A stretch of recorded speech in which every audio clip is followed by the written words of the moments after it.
মুমিনের শান্তি ইসলামের ভিতরে, সেই ইসলামের ভিতর আবার অনেক বড় না, সেটা খুবই ছোট, খুবই অল্প। সারাদিন 5 ওয়াক্ত নামাজ পড়ো, হারাম খাবে না, হালাল রুজি নিয়ে ব্যস্ত, কাউকে জুলুম অত্যাচার থেকে দূরে থাকা, এই নামাজ পড়ে নিল, আর গুনাহ থেকে বেঁচে থাকলো, রুটি রুজি হালালের উপর থাকলো, আর কোনো টেনশন নাই, আর কোনো ইসলামের পক্ষ থেকে তার উপর কোনো এমন কোনো গুরুত্বপূর্ণ কাজ নাই। হযরত জিমাম ইবনে সালাবা রাদিয়াল্লাহু তাআলা আনহু আসলেন নবীজির নিকট, বললেন, আপনি আমাকে একটু মুখতাসার আমল দেন। কি? বলল, আল্লাহর ঈমান আনবা, তারপরে নামাজ পড়বা, কয়েক তো 5 ওয়াক্ত, আর কোনো নামাজ টামাজ আছে? নবীজি বলে, লা ইল্লা আন তাতাওয়া, আর কোনো নামাজ ফরজ নাই, তুমি নফল পড়লে পড়ো, আর কি করবা? আর রমজানের রোজা রাখবা, সেই বছরে একবারেই, আর কোনো রোজা আছে সারা বছর? না না, নবীজি বললেন, আর কোনো রোজা নাই, চাইলে তুমি রাখবা, না চাইলে নাই। আর তো আপনি জাকাত দিবা, আচ্ছা, আর কোনো টাকা পয়সা দেওয়া লাগবে? সেটা তোমার ইচ্ছা, ফরজ নেই। আচ্ছা, এত সহজ? সাহাবী রওনা করলেন। ওই সময় জেহাদ ফরজ হয় নাই, যার জন্য কি হজ ফরজ হয় নাই, হজের কোনো আলোচনা নাই। রওনা করলেন, বললেন, ওয়াল্লাযী নাফসি বিয়াদিহি ওয়াল্লাযী নাফসিকা বিয়াদিহি লা আযীদু আলা হাযা ওয়ালা আনকুস। আল্লাহর কসম, আমি এই আমলের বেশিও করব না, কমও করব না। জান, আপনি যা বললেন, আমি এর থেকে কমও করব না, আর বেশিও করব না। বেশিও করব না, নফল টফল আমি করব না। আপনি যেটা বললেন করতে হবে, আমি সেগুলোই করব, আমি আর কিছু করব না। আর নফল করব না, আরেক বর্ণনাতে আছে, লা তাতাওয়াউ শাইআন। এখানে তো ব্যাখ্যা মুহাদ্দিসিনগণ বললেন, আবু দাউদ শরীফ এবং অন্য রিওয়ায়াতের মধ্যে আছে লা তাতাওয়াউ শাইআন, যেটা ফরজ আমি সেটা করব, আমি আর কোনো নফল টফল করব না, আল্লাহর কসম। উদ্দেশ্য ছিল কি সেটা পরে।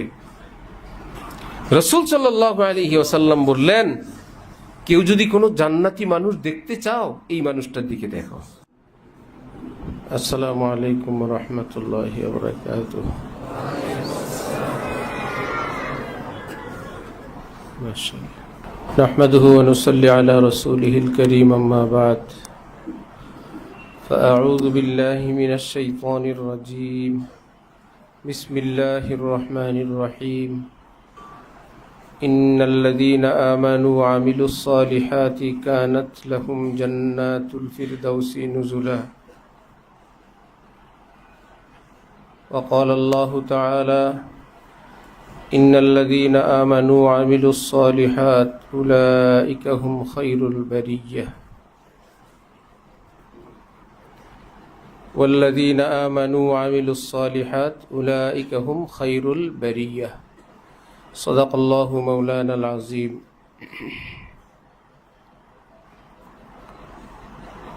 আল্লাহ পাক রব্বুল আলামিন যদি কাউকে ঈমান নসিব করেন, ঈমানের পর সবচেয়ে বড় সম্পদ হলো নামাজ। ঠিক এমনিভাবে আরেকটি সম্পদ হইল দ্বীনের সঠিক জ্ঞান, দ্বীনের সঠিক বুঝ। এই দ্বীনের সঠিক বুঝ কোনো সঠিক বুঝওয়ালা, সঠিক এলেমওয়ালা থেকেই মানুষ অর্জন করে। বই পুস্তক পড়ে, কিতাবাদি পড়ে দ্বীনের চূড়ান্ত সঠিক জ্ঞান অর্জন করা সম্ভব না।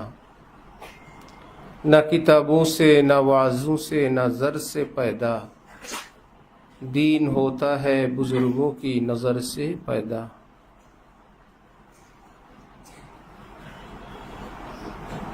আজকের পৃথিবীতে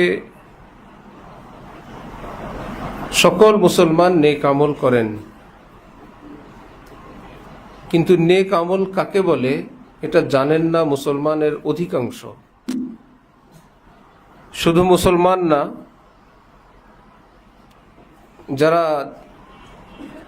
মাদ্রাসায় পড়ান,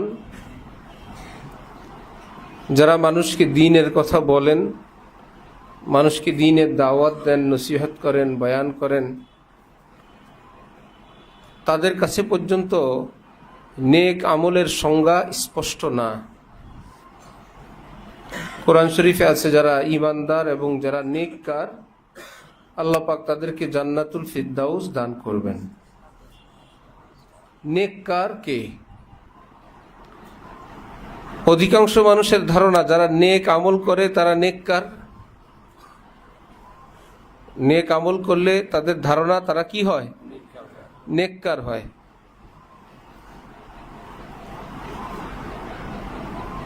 যার জন্য নেক আমলের মধ্যেই থাকে, যে যেটাকে নেক আমল মনে করে সব সময় সে নেক আমলের মধ্যে থাকে, অথচ ইসলামী দৃষ্টিতে সে বদকার, সে গুনাহগার। নেক আমলের ভিতরে থাকা মানুষের নাম গুনাহগার, ফাসেক।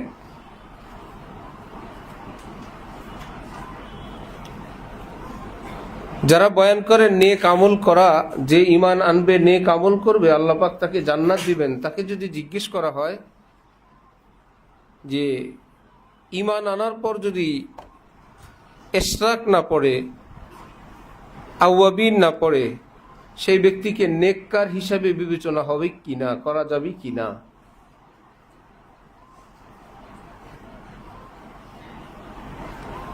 একদিকে এটা নেক আমল, এটা ছাড়াও মানুষটা নেককার হবে কিনা? যাদের জন্য জান্নাতুল ফিরদাউস, কানাত লাহুম জান্নাতুল ফিরদাউসি নুজুলা, টালমাটাল শুরু করবে। এবং একজন মানুষ সম্পূর্ণ কামেলভাবে, পরিপূর্ণভাবে ঈমানওয়ালা, ইসলামওয়ালা হওয়ার জন্য সবসময় তাকে আওয়াবিন, চাস্ত, ইশরাক, তাহাজ্জুদ, পাগড়ি, তসবিহ এই সমস্ত আমল এর মধ্যে থাকলে হবে কি না? সব সময় মুখে জিকির, সব সময় তেলাওয়াত, সব সময় সুন্নতি লেবাস, এগুলো তার জন্য করতে হবে কিনা কামেল ঈমানওয়ালা হওয়ার জন্য? ক্লিয়ার কোনো জবাব সবাই পারবে না। যদি কামিলিনের সোহবত প্রাপ্ত হয়, কামিলিন থেকে তথ্য প্রাপ্ত হয়, পারবে। অধিকাংশই দেখবা বলবে না, এইটুকুন তো কমই ওনার মধ্যে থেকেই যাবে, কামেল হবে না।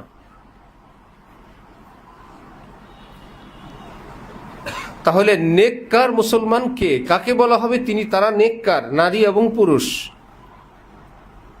খুব খেয়াল করে শুনবা, নেককার এই কথাটার শুরু হয় গুনাহগার না এর থেকে। নেককারের কথাটা শুরু হবে কি দিয়ে? গুনাহগার না যখন থেকে কনফার্ম হবে, তখন থেকে তার নাম পড়বে নেককারের খাতায় ফার্স্ট। আর যদি পৃথিবীর সমস্ত নফল করে কিন্তু গুনার খাতায় নাম থাকে, এই লোকের নাম নেককার না। প্রতি বছর হজ করে, ওমরা করে, লম্বা লম্বা তেলাওয়াত করে, জিকির করে, যা আছে তার জানা মতো আমল সব করে, কিন্তু কোনো গুনায় লিপ্ত, প্রকাশ্যে হোক কিংবা গোপনে হোক, ইসলামের ভাষায় সেই লোক নেককার না।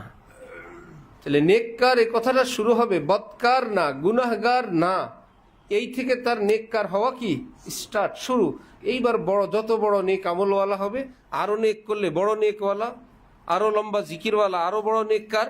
কিন্তু এমনটা সম্ভব না যে তিনি লম্বা জিকির করে, দুরুদ পড়ে, দান করে, হজ করে, ওমরা করে, পাশাপাশি একটু বেপরদা আছে, হালকা একটু সুদের ব্যবসা আছে, একটু ঘুষের সঙ্গে সম্পর্ক আছে, একটু মিথ্যা আছে, একটু গীবত আছে, একটু আলেম ওলামাদের প্রতি অশ্রদ্ধা, অভক্তি আছে, ইত্যাদি ইত্যাদি।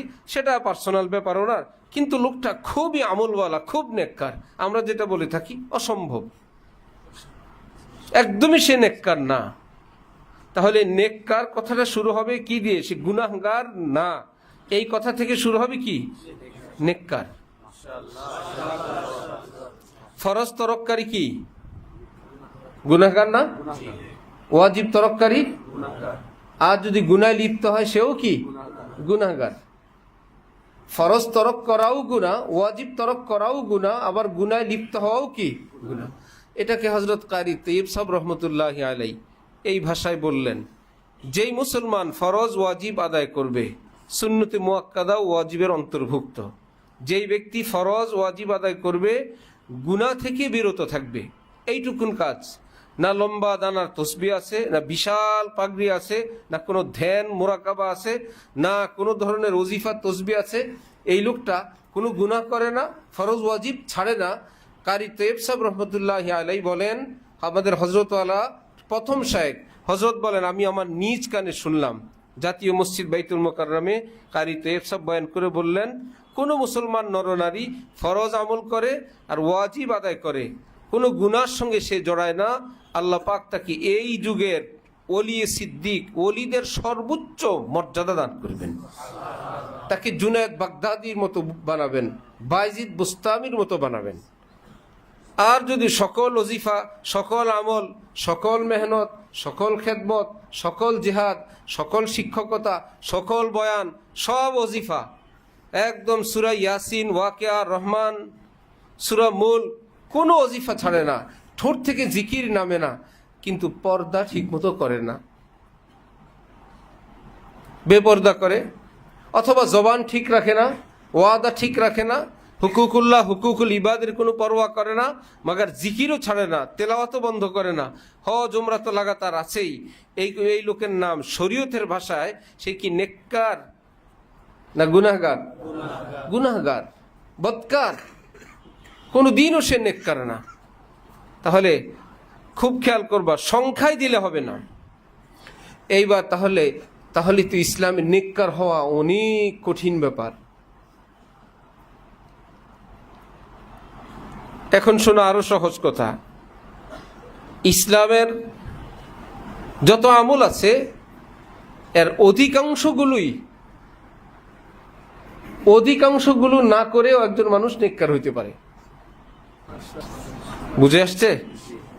অধিকাংশ আমলে হলো ঐচ্ছিক, অথবা কোন সময়ের অথবা জীবনের। যেমন যারা উপরের জামাতে পড়ো, নারী সংক্রান্ত মাসআলা এত বেশি, এত পৃষ্ঠা কি পৃষ্ঠা কোরআন শরীফে, হাদিস শরীফে, ফিকহের মধ্যে, এগুলো কি পুরুষের লাগবে? সেটা কি ইসলাম না? আবার যেগুলো শুধুই পুরুষদের, এগুলো কি মা বোনদের লাগবে? এখানে দুই পাঠ হয়ে অর্ধেক হয়ে গেছে না? নারীদেরটা আমাদের প্রয়োজন নাই, আমাদেরটা তাদের আমল করার প্রয়োজন নাই, গেল। তারপরে দেখো, যাকাত বছরে কি প্রতিদিন দিতে হয় না? বছরে একবার, সারা বছরে একবার। আর হজ করতে হয় সারা জীবনে কয়বার? সারা জীবনে একবার, বছরে না। সারা জীবনে হজ একবার, যাকাত বছরে একবার। ইসলামের বুনিয়াদে আসো, কালেমা তো অন্তরে একবার বিশ্বাস করে নিছো, বিশ্বাস। আর থাকে কি? নামাজ ডেলি 24 ঘন্টার মধ্যে কয় ঘন্টা লাগে? 5 ওয়াক্ত নামাজ আদায় করতে সর্বোচ্চ 1.5 ঘন্টা। কয় ঘন্টা? 1.5 ঘন্টা। 1.5 ঘন্টা। আর যদি কেউ লম্বা চূড়া করে নামাজ পড়ে, একদম 2 ঘন্টার বেশি কোনো দরবেশ পাওয়া যাবে না যে 5 ওয়াক্ত নামাজে ওনার 2 ঘন্টার বেশি গেছে। সে দরবেশি, কিন্তু চাইলে 1 ঘন্টার মধ্যেই সব সাফ। 5, 10, 20 মিনিট, 30 মিনিট, 24 ঘন্টায় নামাজে লাগবে তার 1 থেকে 1.5 ঘন্টা। আর বাকি টাইম ছুটি। রোজা রমজান মাসে ইমান তো নিয়ে বসে আছি, ইমান তো আর ডেলি আনতে হয় না। যাকাত ফরজ হইলে দিবে, না হইলে কি নাই। হজ তাও ফরজ হইলে জীবনে একবার করবে। বুনিয়াল ইসলাম আলা খামস, শাহাদাতি আল্লাহ ইলাহা ইল্লাল্লাহ জীবনে একবার, ওয়ান্না মুহাম্মদ রাসূলুল্লাহ। ইকামিস সালাহ 24 ঘন্টায় 1.5 ঘন্টা। ইতা ইজ যাকাত বছরে। সওমি রমাজান বছরে 1 মাস। হাজ্জি বাইতুল্লাহ জীবনে একবার। কিছু আছে জেহাদের মাসালা, কিছু আছে এটা যে মুজাহিদ না তার লাগবে না, কিছু আছে ব্যবসার মাসালা, যে ব্যবসায়ী না তার এটা লাগবে না, কিছু আছে মুসাফিরের মাসালা, যে মুসাফির না তার সেটা লাগবে না, কিছু আছে যৌথ ব্যবসার মাসালা, সেটা ডেলি লাগে না, কিছু আছে লেনদেন করার সময় লেখালেখি, যার লেনদেনও নাই লেখালেখিও নাই। কিছু আছে ওয়াদা পূরণের ব্যাপার। অর্থাৎ শুনতে শোনা যায় বিশাল ব্যাপার। এই বিশাল এই মহাসাগরটা 24 ঘন্টা আমাদের জন্য করণীয় বর্জনীয় বিষয় না। এগুলো পাট পাট পাট পাট হয়ে চলে যাবে। হয়তো আমি যদি সেই পাটে যাই আমার উপর আসবে, নইলে আসবে না। অথবা যখন রমজান আসবে তখন যা টাকা পয়সা হইলে জাকাত, তাও টাকা পয়সা হওয়ার পর বলবে 1 বছর সবর করেন। টাকা পয়সা আসছে 1 বছর পরে যদি নেশাব থাকে তারপরে দাও, ইত্যাদি ইত্যাদি। এখন খেয়াল করো, একজন মানুষ সারাদিন 1 ঘন্টা 2 ঘন্টা তেলাওয়াত করে না, এ লোক কি গুনাহগার না নেককার? এমন কি সেই বেচারা তসবিহ হাতে নিয়েও থাকে না, তাও কি এশাক আউয়াবিন তাহাজ্জুদ পড়ে না, সে কি নেককার? নফল হজ উমরাও করে না, তাও কি নেককার? বিশাল বড় কোনো যে কোনো সিলসিলার নিয়ম অনুযায়ী সুন্নত তরিকার বিশাল বড় কোনো জুব্বা জামা গায়ে দিয়েও থাকে না, সেই লোক কি? আমাদের এক পীর ভাই একদম হজরত কাঠিন জামা গায়ে দিয়ে রিক্সা চালায়, খুব সুন্দর। হজরত আল্লাহ ধরছেন, তুমি এটা গায়ে দিয়ে কেন চালাও রিক্সা? হ্যাঁ, এটা গায়ে দিয়ে রিক্সা চালানো জরুরি তোমার? বায়াত হয়েছে মনে করছে হজরতের মতো হজরত কাঠিন জুব্বা বানাইতে হবে, জামা বানাইতে হবে। বলছেন ভাই তুমি যখন এটা গায়ে দিয়ে বিশাল বড় দেহ একটা দাড়ি নিয়ে দাঁড়ায় থাকবা, তো মানুষ তোমাকে যতবার ডাকবে কি বলে ডাকবে? এই হুজুর যাবেন, এই হুজুর যাবেন। তার মানে হুজুরের রিক্সায় গেলাম, হুজুর আমার রিক্সা চালাইছে। প্রতি বারে বারে আলেমি দ্বীনের অপমান হবে। তোমার এই জুব্বা পরার চেয়ে এই পোশাকের সম্মান রক্ষা করা তোমার উপর বড় কর্তব্য। কে বলছে তোমাকে এটা গায়ে দিয়ে রিক্সা চালাইতে? ওই যে বললাম সুন্নতে মুআক্কাদা না, এটা গায়ে দিতে হবে না, সেটার জন্য হযরত তাকে বললেন শার্টও তো গায়ে দিবা না, এটা ফাসেক ফাজেরদের পোশাক। ফতোয়ার মতন একটা কিছু বানাও, ফতোয়া বানাও সুন্দর করে, কোমরের নিচ পর্যন্ত হয়, আর হাতা যা দাও দাও তোমার সুবিধা মতন, হাফ হাতার। সারাদিন এটা গায়ে দেওয়া গাড়ি চালাও। হ্যাঁ, যখন ঘরে আসবা, তুমি যখন রিক্সা চালক না, তুমি ব্যক্তিগত নামাজ পড়বা, বেড়াইতে যাবা, মসজিদে আসবা, জুমায় যাবা, যখন তুমি রিক্সাওয়ালা না, স্বাভাবিক জীবন, তখন তুমি সুন্নত মোতাবেক যেই লেবাস পছন্দ হয় খুব পরো। মসজিদে মুসল্লি যখন আসবে, কেউ তাকে রিক্সাওয়ালা বলে ডাক দিতে পারবে? তিনি তো যখন একজন মুসল্লি। তার মানে যে একদম জুব্বা জামা সব সময় পরে থাকাও কারো কর্তব্য না। তাহলে নেককার হওয়া কি অনেক কঠিন হইল না সহজ হইল? খুব সহজ। একজন মানুষ চিন্তা করলো যে অল্প কয়েকটা কাজে তো এখান থেকে আমি কিছু আমল করি, বেশি করে করি, আর কয়েকটা আমল বাদ দিই। মেশকাতওয়ালাদেরকে আজকে বললাম, মনে করো অজুতে কয় ফরজ? 4 ফরজ। 3 অঙ্গ ধৌত করা, মাথা মাসেহ করা। 3 অঙ্গ কয়বার ধৌত করা ফরজ? আর 2 বার 3 বার কি সুন্নত। তাহলে 3 অঙ্গ যদি 3 বার করে ধৌত করে, মোট ধোয়া কয়বার হয়? 9 বার। আর ফরজ হইল 3 বার। প্রত্যেকটা অঙ্গ 1 বার করে ধুইলেই তার ফরজ যদি আদায় হয়ে যায়, 3 বার ধুইলে আর হালকা মসেহ করলেই তাকে কি বেউজু বলবা না বাউজু বলবা? বাউজু বলবা। 1 বার করে ধুইলো, সামান্য একটু 1/4 সে মসেহ করলো, হ্যাঁ বাউজু, উজু হয়ে গেছে। এই বেচারা নিজে নিজে চিন্তা করলো, যেহেতু সুন্নত হলো 3 তিরিকা 9 বার ধোয়া, আমি তাহলে চেহারা 3 বার ধুই আর হাতও 3 বার ধুই। মোট কয়বার হইল? ফরজ ছিল কয়বার? 3 বার। সর্বমোট ফরজ কয়বার? আর সে 2 অঙ্গ ধুইল কয়বার? 6 বার। বললো এখন শুটু খোলার দরকার নাই, আর মাথাটা মসে করে ফেলি, কারণ 3 বার ধুইলেই তো হয়ে যায়। সেখানে আমি অন্যান্য অঙ্গটি বাড়ায় ধুইলাম, মোট কয়বার হয়েছে? অজু হবে? 3 বার ধুইলে হয়ে যাবে, 6 বার ধুইলে হয় না। কেন হবে না? ভাই, এক বিষয়ে 90 পাইলে আরেক বিষয়ে 20 পাইলে তাকে পাস ধরা হয় না। প্রত্যেক বিষয়ে তাকে কমপক্ষে 33 তো পাইতে হবে। এক বিষয় বাদ দিয়ে যদি আরেক বিষয় 90, 95, 99 পায়, এই ছাত্র কি পাস ধরা হবে না ফেল? ফেল। আর কোনো বিষয় 90, 99 নাই, সব 35, 40-এর মধ্যে, সব 33-এর উপরে, এই ছাত্র কি ধরা হবে?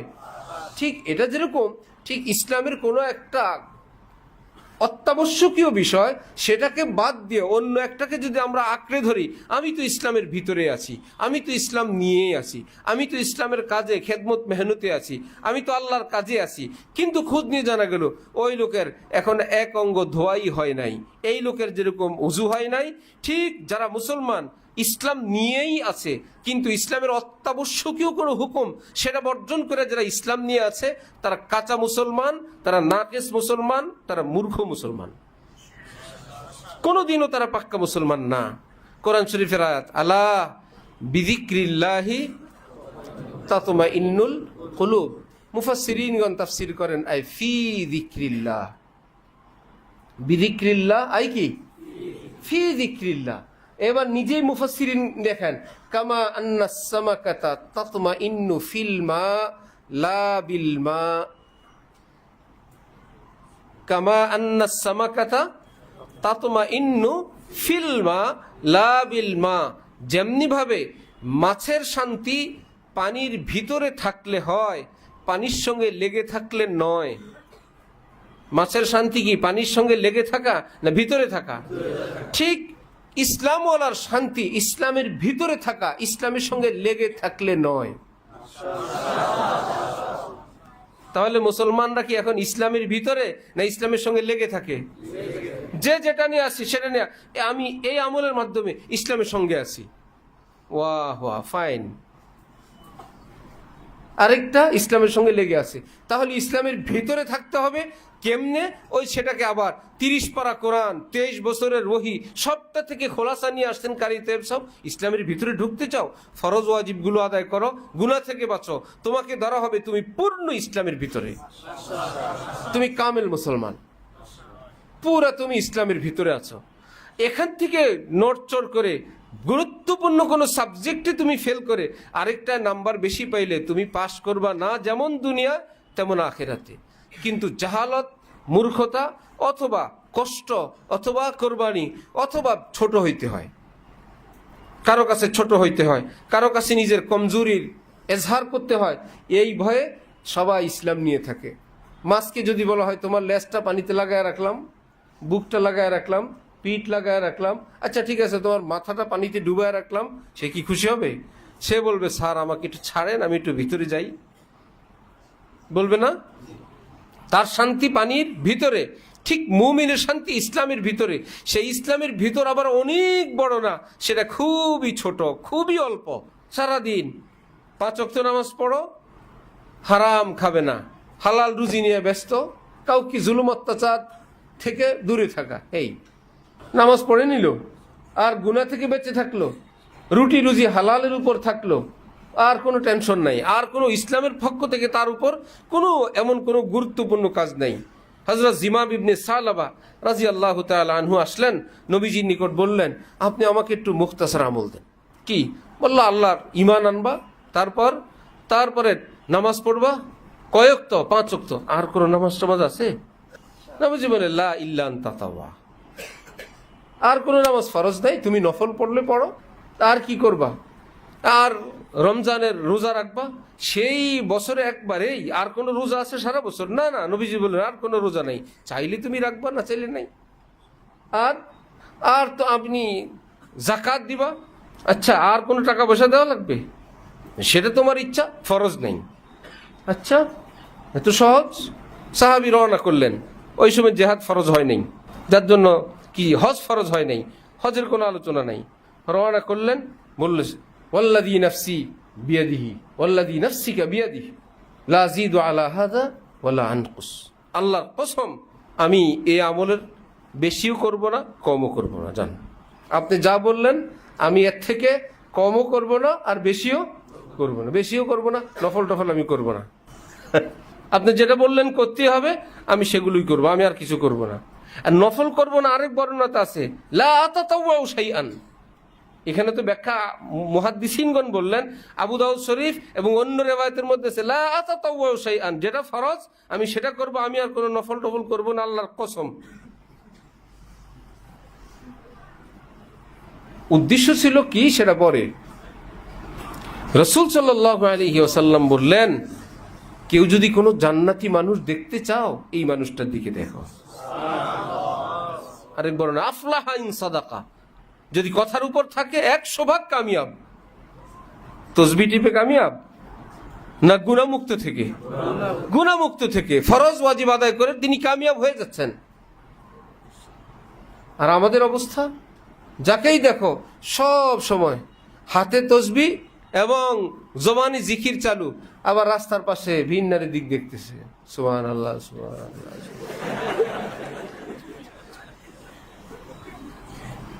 অথবা আস্তাগফিরুল্লাহ আস্তাগফিরুল্লাহ। ইন্না হাযাল ইস্তিগফার ইয়াহতাজু ইলাল ইস্তিগফার, ইন্না হাযাল ইস্তিগফার ইয়াহতাজু ইলাল ইস্তিগফার। এই ইস্তিগফারের জন্য আবার ইস্তিগফার করতে হবে, কারণ ইস্তিগফারের নামে তামাশা হইছে। একদম ছোট্ট ছোট্ট কোন আমল, দস্তরখানের উপর দিয়ে একজন গেছে, কবিরা গুনাহ হয়েছে, আদবের খেলাফ হয়েছে। কি হয়েছে? আদবের খেলাফ, মানে মুস্তাহাবের থেকেও নিচে আদবের খেলাফ হয়েছে। একজন কোন পীর সাহেবের কাছে শুনছে দস্তরখানের উপর দিয়ে যাইতে নেই, যাইতে নেই আপনার আমল, কিন্তু কেউ চলে গেছেন, তার মানে তিনি এটা জানেন না বা এই মুহূর্তে তার মনে নাই, একটা ভুল করছে। এই লোককে বলে বসছে কিছু শিখেন নাই, দস্তরখানের উপর দিয়ে গেলেন।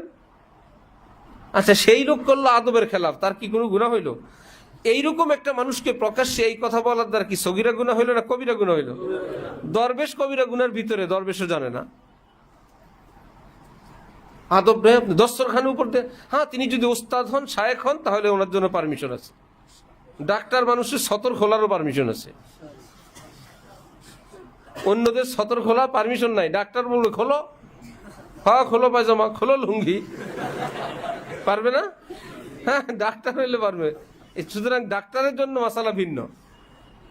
তো যিনি রুহানি চিকিৎসক অর্থাৎ ওস্তাদ শায়েখ হবেন, তার জন্য পারমিশন আছে। তিনি সামনে বলবেন না পিছনে বলবেন, যাতে এমন সিস্টেমে বলে দিবেন জীবনের দস্তরখান সামনে দেখলে যাতে ওটা মনে হয় বাবার যেই ঠেলা খাইছি একদিন, সেটা জীবনের জন্য মেডিসিন দিয়ে দিচ্ছেন একদিন, সেটা আরেক ব্যাপার। কিন্তু যার কর্তব্য না, অর্থাৎ তার পীর ভাই কিংবা তার চাইতে বড় কোনো সম্মানিত মানুষ আমরা দেখছি, সেজন্য এই উদাহরণটা আসলো। চোখে দেখা তো সেই জন্য। হ্যাঁ আপনি দস্তরখান উপর দেখেছেন, আপনি হযরতের সঙ্গে থাকেন, আপনি হুজুর মানুষ, আপনি মুফতি সাহেব হয়েছেন, কিছু শিখেন নাই, এগুলো সব কি মাকরু না হারাম কথা? সবটি হারাম চলতেছে। ওনার একজনের আদবের খেলাফ হয়েছে, কারণ তরতিব নেই, কোনটা বড় কোনটা ছোট, কোনটা করতেই হবে কোনটা না করলেও কোনো অসুবিধা নেই। আমার ওয়ালিদ সাহেব আব্বা কালকে বললেন যে এক হুজুরের তেলাওয়াত আলহামদুলিল্লাহ রাব্বিল আলামিন রহমানির রহিম। আমার বললো এটা কি অবস্থা, তেলাওয়াত সহি না গলত? তা আমরা কয়েকজন ছিলাম, বললাম আপনি বলেন। তো উনি বললেন ভুল হয়েছে, সহি হয়নি। আমরা বললাম আমরা আপনার সাথে একমত, ভুল হয়েছে, কিন্তু এইটুকুন ভুল নামাজ হয়ে যাবে। ভুল হয়েছে কিন্তু কি হয়ে গেছে, এখন কি হবে? এখন যে শুদ্ধ তেলাওয়াতকারী সেই ব্যক্তিরও নামাজ হয়েছে, আর একটু ভুল করছে এই বেচারার ফতোয়া হয়েছে, তারও কি নামাজ হয়েছে। তো সব নামাজিরা যখন জান্নাতে রওনা হইবে, বেশকম কি? যিনি শুদ্ধ পড়লেন তারও নামাজ হয়েছে, তিনিও জান্নাতে রওনা হয়েছেন, আর এই বেটা মিন এই বললো এও জান্নাতে রওনা হয়েছে, তো বেশ কম কি? বললাম এটা মাকরু হয়েছে না? মাকরু হলে কি হবে জানেন? ফেরেশতারা বলবে যান যান জান্নাতে যান, যান আপনি যান।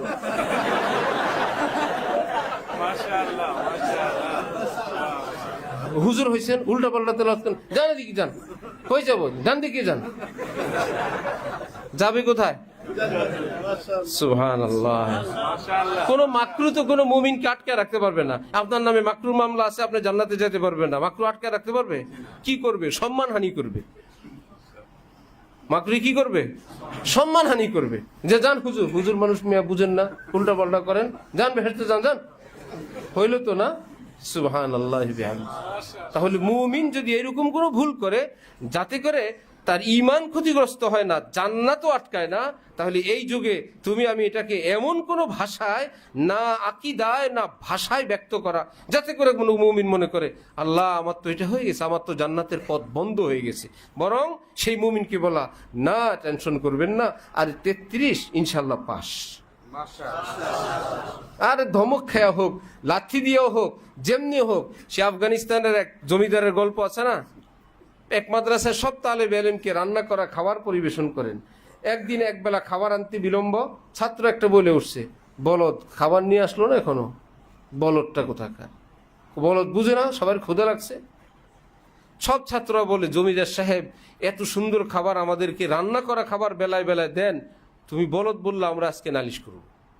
সেই মুরব্বী জমিদার খাবার নিয়ে আসলে বলল, ওই ছেলে আপনাকে বলদ বলছে, আপনি দেরি করছেন। ফকিহুন ওয়াহিদুন আসাদ্দু আলা শাইতানি মিন আলফি আবেদ। গাইরে আলেম ইবাদতওয়ালাদেরকে শয়তান চিটপটান দেওয়া, শয়তানের 1-2 ব্যাপার। আলেম না কিন্তু ইবাদতওয়ালা, এদেরকে পোল্ট্রি মারতে শয়তান বলে কোনো ব্যাপার হইল, ভয় পাই মোল্লারে। বহুত মুশকিল। সবচেয়ে বড় মুশকিল হলো গাইরে আলেম তওবা, কখনো তওবা করতে একটু বিলম্ব করে। আলেম যদি ভুল করে, হযরত হানবী লিখছেন, যেই মাকামের লোক সেই মাকাম থেকে যখন ভুল হয়, আল্লাহ পাক ওই উচ্চ মর্যাদার তওবা তাকে দান করে দিয়ে দেন। আর শয়তানের 12টা বাজে তখন। ওই সাধারণ মুসলমান, এই যে চিৎপটান করা সহজ, এইটুকুন কথায় উনি ক্ষিপ্ত হয়ে বললেন, যাদেরকে এত খেদমত করি তাদের সামনে আমি যেহেতু বলদ, আমি আর খাবার দাবার দেব না, তোমাদের দায়িত্ব তোমাদের। এটা কি তার কথা ছিল না শয়তানের? শয়তান যে এত খেদমত করে, তার খেদমতটা তার মুখ দিয়েই নষ্ট করব। এটা হলো শয়তানের সবচেয়ে কঠিন একটা পলিসি। তার আমল তার দ্বারাই নষ্ট করব। হঠাৎ খাবার বন্ধ করে দিচ্ছেন, তালেবে ইলমরা রাতের বেলা কষ্ট, ক্ষুধা, যা পারে খাও না খাওয়ায় ঘুমায় পড়ছে, সে একদম রাগ গুসা করে চলে গেছে। শয়তান কাউকে কি বানায়, কোনো মসজিদ মাদ্রাসার দাতা বানায়, কোনো অনুষ্ঠানে ভালো মেহমানদের খাবার হয়েছে, যারা দাতা এদের মধ্যে খাবার শর্ট পড়ে গেছে। শয়তান জ্বলতেছে না যে এই লোক এত টাকা দিয়ে দিল, এত বড় ভূমিকা রাখলো, এই আমলটা কেমনে নষ্ট করা যায়। এইরকম একজন দাতার মুখ দিয়ে বলা দিল, হ্যাঁ আমরা টাকা পয়সা দিলাম, আমাদের জন্য খাবার নাই, হ্যাঁ, আর সব মানুষ এসে খেয়ে গেল, রিক্সাওয়ালা, ভ্যানওয়ালা, হুজুরদের আত্মীয় স্বজন। এই কথা কি তার কথা না শয়তানের? শয়তান চায় এমন একটা তার উক্তি করাবে, শেষ। হ্যাঁ সবাই চেয়ার পাইলো, আমাদেরকে চেয়ার দিল না। তুমি দান করছিলে কি চেয়ারের জন্য? তুমি তো দিছিলে আল্লাহর জন্য। এই জন্য দানের জন্য আমি বলি ব্যাংকের কাউন্টার। আমরা যারা ব্যাংকে যাই, কাউন্টার ম্যানের কাছে টাকা জমা দিই, কেউ কি তার কোনো মুস্কি হাসির অপেক্ষায় থাকে যে উনি টাকাটা হাতে পেয়ে আমার দিক তাকে একটু হাসবেন? আশায় থাকে? একটা চেয়ার দিবেন, 1 কাপ চা খাওয়াবেন, 10 লাখ টাকা দিলাম আজকে ওনার হাতে, বিশ্বাস করি। হ্যাঁ, আশায় থাকে? ওই লোক কি এরকম আশায় থাকে যে উনি আমাকে এতগুলো টাকা দিলেন, ওনাকে একটা চেয়ার দেওয়া দরকার? সে মানে বিরক্ত, তোমার টাকা তোমার অ্যাকাউন্টে, আমার কি? তুমি তোমার টাকা দিছে কি তোমার নামে দিছো না কার নামে? যেই নামে দিবা সেই নামে জমা হবে, আমি তো জাস্ট এখানে রিসিট কাটি। কিন্তু মসজিদ মাদ্রাসায় দান করার সময় যে দান করে সেও অপেক্ষায় থাকে, আর যে দান গ্রহণ করে সেও অপেক্ষায় থাকে। এখানে একটা মুস্কি হাসির বিনিময় হবে, এখানে একটা চেয়ার হবে, এখানে 1 কাপ চা হবে। অথচ ভাই এখানেও তো একটা অ্যাকাউন্ট, যিনি নিলেন এখানে তার ব্যক্তিগত কোনো স্বার্থ নাই, তিনি এখানে কবুলের গ্রহণ করা হইলে একটা রিসিপ্ট দিয়ে দিবেন, আপনার আমল নামায় আপনার টাকা যাবে। আমি মাদ্রাসায় চাকরি করি, মাসের শেষ যেই টাকা আমার কাউন্টার ম্যানের মতন, আমি সেই বেতন, আমার তো এখানে কোনো পার্সেন্টেজ নেই। কিন্তু দাতাও গলতির মধ্যে, গ্রহিতাও গলতির মধ্যে। যিনি গ্রহণ করেন তিনিও মনে করেন একটা মুচকি হাসি দিয়ে স্যারকে বসানো আমার কর্তব্য, আর যিনি দিবেন তারা মনে করে যে মাদ্রাসায় 10,000 টাকা দিলাম, 1 বছর পর্যন্ত মোহতামিম সাহেব থেকে সকল ছাত্র রাস্তাঘাটে যেখানে দেখা হবে আমাকে সালাম দিবে, এটা আমার অধিকার। এগুলো কার? সব ফেরেশতার না শয়তানের? শয়তান চিন্তা করে তোকে দিয়ে টাকা দেওয়াবো, তোরই দিয়ে নষ্ট করবো। তালেবে ইলমরা রাতের বেলা ঘুমিয়ে পড়ছে। ওই জমিদার সাহেব ঘুমে স্বপ্নে দেখে কিয়ামতের মাঠ কায়েম, কেউ জান্নাত কেউ জাহান্নাম। ওনার নিজের নামে হয়েছে জাহান্নাম মঞ্জুর, যে কোনো কারণেই। এখন ফেরেশতারা টানা হেঁচড়া করে জাহান্নামের দিক নিয়ে যায়। দূরে ওই মাদ্রাসার ছাত্রদেরকে দেখা যায়, স্বপ্ন তো স্বপ্ন, সব ছাত্র দাঁড়ায় আছে, কেউ কিছু বলে না। ওই যে ছাত্র দিনের বেলা বলছিল বলদ, স্বপ্নে দেখে ওই ছাত্ররা বলতেছে, আরে আমাকে বলদটারে জাহান্নামে নিয়ে যায় রে, চল চল সবাই মিলে ধর ধর, হারে বলদ আমাদের অনেক খাওয়াইছে রে, বলদরে জাহান্নামে নিয়ে যায়। তার নেতৃত্বে সবাই এসে বলছে, আমাকে বলদরে জাহান্নামে নেওয়া যাবে না, এই বলদ আমাদেরকে অনেক খাওয়াইছে, অনেক খেদমত করছে। ফেরেশতারা আসছে, কি ব্যাপার, বাধা বিপত্তি? তালেব আলেমরা বললো, আমাদের খেদমত করছে, আর সে তো বলদের নেতৃত্ব দেয়, রব্বুল আলমিনের পক্ষ থেকে খবর আসছে, চলো এই তালেব আলেমদের সুপারিশের উসিলায় মাফ করে দিলাম। রব্বুল আলমিন তার হেদায়েতের জন্য স্বপ্ন অনেক রকম হয়। এক প্রকার হয় আল্লাহ পাকের পক্ষ থেকে ফেরেশতাদের মাধ্যমে, এটাকে মুবাশশিরাত বলে, অনেকে মুবাশশারাত বলে, শব্দ মুবাশশিরাত। আল্লাহু আকবার। সকালবেলা ঘুম থেকে উঠে মাদ্রাসায় গিয়ে রওনা হয়েছে, আর চোখে টল টল করতেছে পানি, আর আজকের থেকে আমার নাম নওয়াব না, আমার নাম বলদ, আপনারাই বলদ ডাকবেন, কিন্তু কিয়ামতে যদি আটকা পড়ি, বলদ বলদ বলে হইলেও আমাকে একটু সুপারিশ করে নাজাতের ব্যবস্থা করবেন।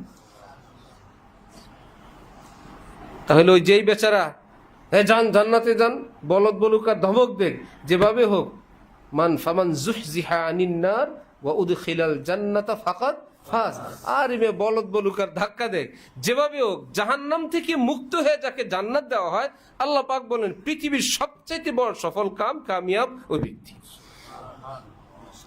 আপনার আদর আপ্যায়ন দিয়ে কি করব? তাহলে নিজের ব্যাপারে এবং অন্য মুসলমানের ব্যাপারে এই ছোট্ট খাট্ট কোনো বিষয়কে আমরা কি বড় দৃষ্টিতে দেখবো না ছোট দৃষ্টিতে?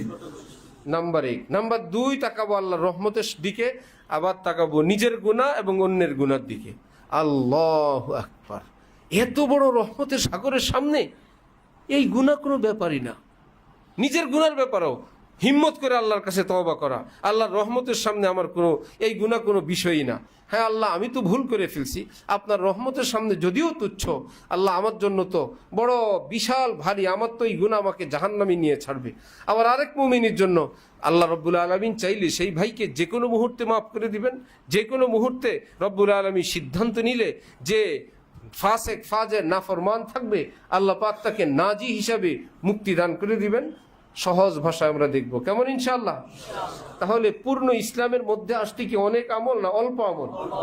ফরজ, ওয়াজিব, আর যদি বলো সুন্নতে মুআক্কাদা, এগুলো করণীয়।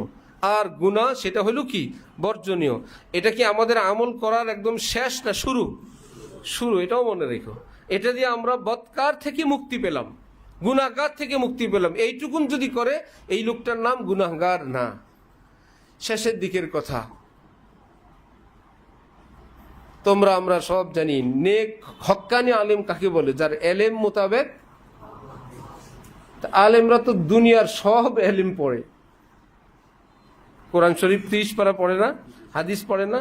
সুতরাং এখানে যা আছে যত আমল নফল, সব আমলের কথাগুলো তো তারা পড়ে, সমস্ত দোয়া দুরুদের কথাগুলো তো তারা পড়ে। তো হক্কানি আলেম হওয়ার জন্য শর্ত হলো যত এলেম শিখবে সেই মোতাবেক কি করবে? পৃথিবীতে একজন আলেমও পাইবা না হক্কানি, একজনও পাবা না। যদি পাও আমারে দেখাইবা, আমি তার 24 ঘন্টা পাহারা দেব। আগে আমলের লিস্টি নিয়ে তার সামনে দাঁড়াবো, সকালে কি কি করছেন, আর যেটা বাকি রয়েছে তাহলে এলেম মোতাবেক আমল হয়নি। একই কথা, এই এলেম মোতাবেক আমল হইল এলেমের ভিতর যেগুলো ফরজ ওয়াজিব সুন্নতে মুআক্কাদা সেগুলো, এবং গুনাহ থেকে বেঁচে থাকার ওই আইটেমগুলোর মধ্যে যদি তার আমল থাকে, তাকে বলা হয় এলেম মোতাবেক আমলওয়ালা। তাকেই বলা হয় এলেম মোতাবেক আমলওয়ালা। বাড়তি যেগুলো ঐচ্ছিক, এগুলো কারো উপরেই এত কিনা চাপাচাপি নাই, সাধারণ মানুষের জন্যও নাই, হক্কানি আলেম হওয়ার জন্যও নাই। তাহলে বলো ইসলাম কি কঠিন না সহজ? হযরত রাসূলুল্লাহ সাল্লাল্লাহু আলাইহি ওয়াসাল্লাম বলেন, আদ-দীনু ইউসরুন, আমার ইসলাম পুরোটা সহজ।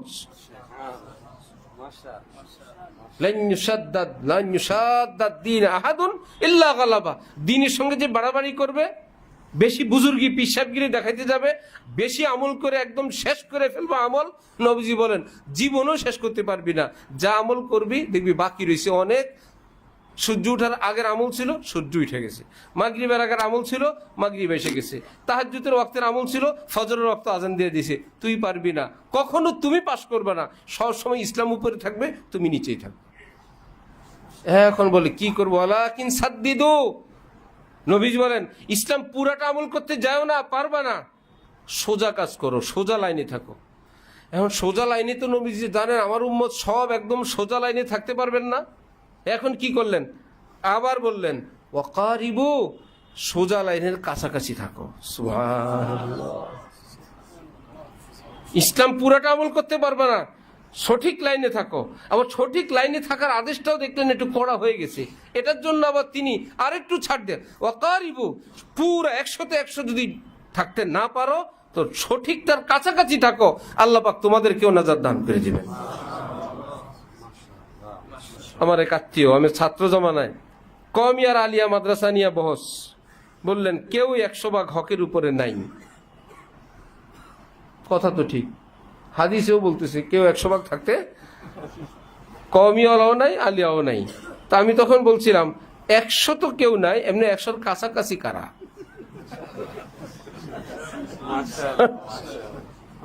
কাছাকাছি কি কওমি মাদ্রাসা না আলিয়া মাদ্রাসা?